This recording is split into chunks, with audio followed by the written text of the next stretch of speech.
Listen, I'm a practicing primary care doctor. And I think it's hard to be a practicing doctor and not realize that the way we deliver care to people really doesn't work very well. And it's not because of bad intentions or bad people, but because we have sort of poor systems in place. And that really, I think, is the aim of the healthcare home.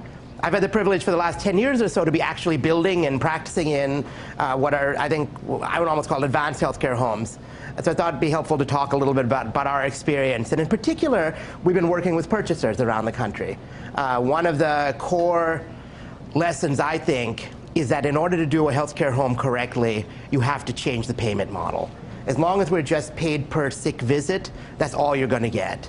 So, and the only people who can really change the payment model are you all, the people who pay for care. So I think there's a real synergy between providers figuring how to deliver care better and payers figuring out how to pay for care differently. And we need both of those if we want to move forward.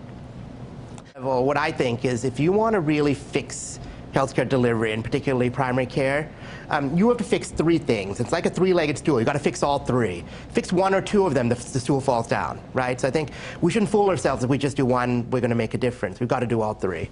The first is payment. I started with this, right? If you don't stop paying just for sick visits, you're only going to get sick visits, right? So I just think trying to re-engineer the care system in the absence of payment redesign is a waste of time. It's a waste of time, right? So you can fix things for a little while, but the second the grant runs out, people get tired, it'll go back to usual. You've got to fix the fundamental payment model. And really my thesis is pretty simple. So first of all, we've been moving away from fee-for-service payment completely. And I'll talk about a couple of payment models we've been playing with, but in general, I think the further you move away from fee-for-service, the better off you are. Secondly is really increasing the payment to primary care.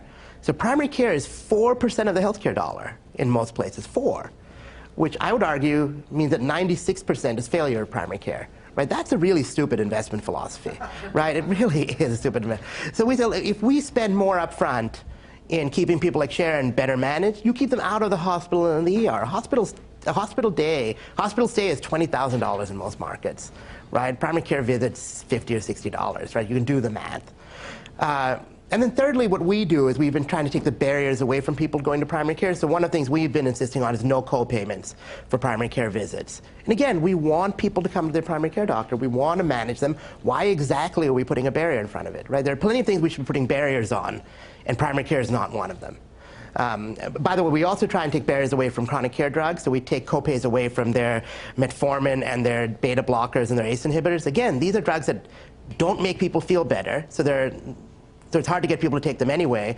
When you put another barrier on top of it, they don't take them. Guess what happens? They end up in the ER or the hospital. Again, $20,000 hospitalization, $10 copay for the metformin. Like, why are we doing that? So change the payment model and just be smart about it.